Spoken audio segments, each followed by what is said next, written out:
रमेश बैस ने कह दी बड़ी बात, अफसरों को कड़े लहजे में चेताया। राज्यपाल रमेश बैस सोमवार को उच्च एवं तकनीकी विभाग के पदाधिकारियों पर जमकर बरसे। झारखंड तकनीकी विश्वविद्यालय में के निर्माण देरी होने पर नाराजगी प्रकट करते हुए कहा कि इस विभाग काम सिर्फ फाइलों को इधर से उधर करना नहीं, विभाग ने पदाधिकारियों के कार्य प्रणाली में सुधारने करने तथा काम में गति लाने का नसीहत भी दी। राज्यपाल ने कहा कि उच्च शिक्षा विभाग के समीक्षा बैठक करते हुए कहा कि विभाग को विद्यार्थियों ने हित में सदा सक्रिय रहना चाहिए। अधिकारी सिर्फ फाइलों में उत्पादन नहीं बल्कि परिणाम हासिल करने के कार्य के लिए निरंतर दरअसल बैठक में यह बात सामने आई थी कि झारखंड तकनीकी विश्वविद्यालय में निर्माण की प्रक्रिया वर्ष 2017 से चल रही है। इस पर राज्यपाल ने कहा कि इन्हें वर्षा का निर्माण होना बहुत ही गंभीर विषय है।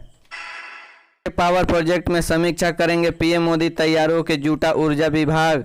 प्रधानमंत्री नरेंद्र मोदी 25 मई को झारखंड की 2 बड़ी ऊर्जा उत्पादन परियोजनाओं के प्रगति की समीक्षा करेंगे। इसमें रामगढ़ जिले में पतरातू में निर्माणाधीन राज्य सरकार ने एनटीपीसी का संयुक्त उद्यम पतरातू विद्युत उत्पादन निगम लिमिटेड और चतरा जिले में एनटीपीसी का निर्माणाधीन north Karanpura thermal power station शामिल है। मंत्री दोनों योजनाओं की समीक्षा करेंगे। वीडियो कॉन्फ्रेंसिंग के जरिए समीक्षा दोपहर 3 बजे आरंभ होगी।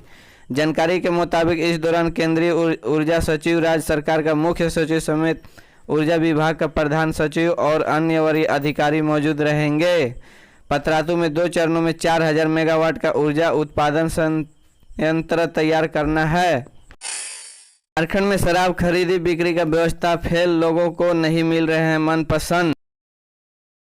खरीदी बिक्री का काम ऑनलाइन मोड से मैनुअल पर चला गया। ज़्यादा मात्रा में शराब की खरीद करने वाला और क्लबों के डिजिटल पेमेंट की सुविधा भी बंद कर दी गई है। मनपसंद ब्रांड भी नहीं मिल रहे हैं उपलब्ध। 1 मई से राज्य में शराब का कारोबार JSBCL के माध्यम से हो रहा है। शराब की खुदरा दुकानों में संचालन मैन पावर एजेंसी का माध्यम से JSBCL करा रहा है। नई नीति में शराब को डिपो बंद कर दिया गया है। होलसेल में शराब की खरीद करने वाले वार को क्लबों में शराब की खुदरा दुकानों से टैंक कर दिया गया है। इस बार क्लबों को शराब की खरीद टैंक की गई दुकानों के नगद रकम देकर करनी पड़ रही है।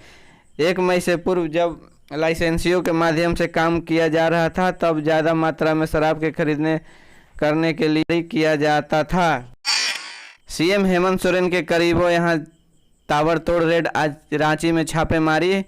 अवैध खनन मामले को लेकर प्रवर्तन निदेशालय की कार्रवाई। झारखंड के मुख्यमंत्री हेमंत सोरेन प्रवर्तन निदेशालय के टीम रांची तथा मुजफ्फरपुर में सीएम हेमंत सोरेन के करीबों के कई ठिकानों पर छापेमारी कर रही है। इस छापेमारी में ईडी के टीम मुख्यमंत्री दफ्तर में काम करने वाले एक कर्मचारी यहां भी छापेमारी कर रही है। अब तक मिली जानकारी के मुताबिक ईडी के ओर से आज कुल 9 ठिकानों पर छापेमारी जारी है। प्रवर्तन निदेशालय की ओर से अवैध खनन मामले को लेकर शुक्रवार को भी देश के कई राज्यों में छापेमारी की गई थी। प्रवर्तन निदेशालय की टीम में अवैध खनन मामले को लेकर तलाशी अभियान चलाते हुए मुख्यमंत्री हेमंत सोरेन के करीबों पर झारखंड, राजस्थान, हरियाणा, बिहार तथा दिल्ली NCR के करीब 18 जगहों पर एक साथ छापेमारी की। इसके अलावा प्रवर्तन निदेशालय द्वारा झारखंड के चर्चित IAS अधिकारी पूजा सिंघल तथा उनके करीबों के भी कई ठिकानों पर छापेमारी की गई है। 30 मई तक एप्लीकेशन का मौका। झारखंड में 22 शहरों में होंगे exam centre.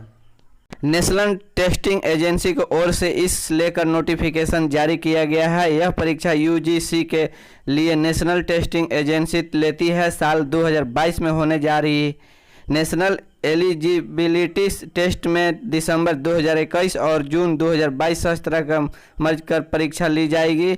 National testing agency की ओर से जारी नोटिफिकेशन का मुताबिक अब ऑनलाइन एप्लीकेशन 24 मई से 30 मई तक जमा किए जा सकते हैं। एप्लीकेशन फीस 30 मई तक दिए जा सके। अगर एप्लीकेशन में किसी तरह की गड़बड़ी रह जाती है तो उनमें से 31 मई से तक सुधार किया जा सकता है। ऑनलाइन एप्लीकेशन NTA के वेबसाइट में जाकर करना होगा। यह परीक्षा देश में 541 शहरों सहित झारखंड के 22 शहरों में ली जाएगी।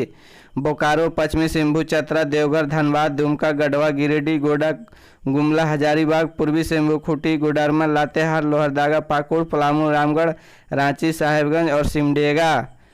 80 मिनट यानी 3 घंटे की होगी। परीक्षा में दोपहर होंगे, लेकिन दोनों पेपर की समीक्षा के बीच किसी तरह के अंतराल नहीं होना है।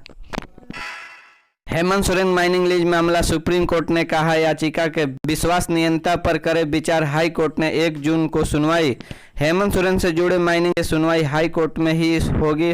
सुप्रीम कोर्ट ने झारखंड हाई कोर्ट के निर्देश दिया है कि पहले वे याचिका का विश्वसनीयता पर विचार करें, फिर सीएम हेमंत सोरेन से जुड़े मामले में आगे की सुनवाई करें, जिसके बाद हाई कोर्ट के सुनवाई हुए मामले में अगली सुनवाई 1 जून को होगी। नई दिल्ली, झारखंड के मुख्यमंत्री हेमंत सोरेन माइनिंग लीज मामले में आज सुप्रीम कोर्ट के सुनवाई हुई, जिसमें सुप्रीम कोर्ट ने झारखंड हाई कोर्ट का निर्देश दिया है कि वह पहले याचिका का विश्वसनीयता के मुद्दे पर विचार करते हुए फिर सीएम हेमंत सोरेन के खनन पट्टे और सेल कंपनियों से संबंधित मामले में कानून का अनुसार आगे बढ़े।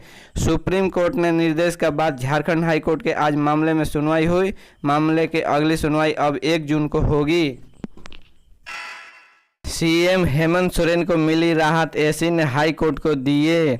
झारखंड के मुख्यमंत्री हेमंत सोरेन के सुप्रीम कोर्ट से राहत मिली। दरअसल खनन पट्टा आवंटन मामले में सुप्रीम कोर्ट ने झारखंड हाई कोर्ट को हेमंत सोरेन के खिलाफ दाखिल की गई याचिकाओं को योग्यता के जांच कराने का निर्देश दिया। में मंगलवार को सीएम हेमंत सोरेन के माइनिंग लीज आवंटन मामले में सुनवाई हुई। इस दौरान सीएम हेमंत सोरेन के करीबों के सेल कंपनियों में निवेश मामले में भी खंडपीठ के सुनवाई की। इस दौरान बेंच के ने 31 मई तक जवाब का प्रति उत्तर दायर करने का वक्त भी को दिया है। हेमंत सोरेन के खिलाफ याचिका पर सुनवाई होगी या नहीं, सुप्रीम कोर्ट ने झारखंड एसीजी पर छोड़ा फैसला। सुप्रीम कोर्ट ने झारखंड हाई कोर्ट को मंगलवार को कहा कि वह उस जनहित याचिका के सुनवाई योग्य होने पर संबंधित प्रारंभिक आपत्तियों पर पहले सुनवाई करे, जिसमें झारखंड के मुख्यमंत्री हेमंत सोरेन और उनके परिवार के सदस्यों और सहयोगियों द्वारा चलाई जा रही कुछ सेल कंपनियों के लेन देन पर खनन पट्टों के कथित। हमारा विचार है कि हाई कोर्ट रीट याचिका के सुनवाई योग्य होने संबंधित प्रारंभिक आपत्तियों पर पहले विचार करेगा और फिर कानून के अनुसार आगे बढ़ेगा। शीर्ष अदालत यह भी स्पष्ट किया है कि उनमें मामले में गुण दोष संबंध में कोई टिप्पणी नहीं की और याचिका पर लगाए गए आरोपों पर कोई टिप्पणी की। उच्च न्यायालय के आदेश के खिलाफ झारखंड सरकार ने शीर्ष अदालत का रुख किया।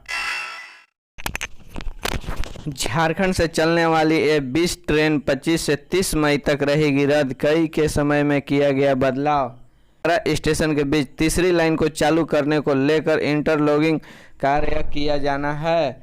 इसके लिए 72 घंटे का ब्लॉक लिया जाएगा। इस कारण 27 मई 3 बजे से 30 मई को 3 बजे तक बैडल आदिश पतग्राम को मंगरा स्टेशन पर ट्रैफिक एवं पावर ब्लॉक रहेगी। इस दौरान कई ट्रेनों को रद्द किया गया है, जबकि कुछ ट्रेनों का समय में फेरबदल हुआ है। यह जानकारी आसनसोल डिवीजन के ओर से प्रेस रिलीज जारी कर दी गई है। जमुआ में बाइकों की टक्कर में 4 जख्मी। संस जमुआ गिरिडीह मुख्य मार्ग पर मंगलवार शाम प्रतापपुर मोड़ के आगे डोमन हाड़ी के पास 2 बाइक की टक्कर होने से 4 लोग के जख्मी। मंगलवार शाम की जानकारी के अनुसार एक अज्ञात वाहन के जोरदार धक्का लगने से बलबल गांव की रहने वाली गुड़िया देवी, उसकी पुत्री देवंती देवी, पुत्र पप्पू सिंह गंभीर रूप से घायल हो गया। परिजनों को केयर हॉस्पिटल जमुआ में सभी का इलाज कराया। इधर गर्मी के रूप में जख्मी गुड़िया देवी ने बताया कि वह अपनी मां देवंती देवी और भाई के साथ बाइक से जमुआ बाजार के कुछ घरेलू सामान लेकर घर लौट रही थी। इस बीच गिरिडीह की तरफ से काफ़ी तेजी गति से आ रहे थे अज्ञात बाइक सवार, उनकी बाइक में टक्कर मार दी। टक्कर मारने वाले अज्ञात बाइक सवार को भी आंशिक चोट आई है, वह फरार हो गए। वह सभी रोड पर दर्द से तड़प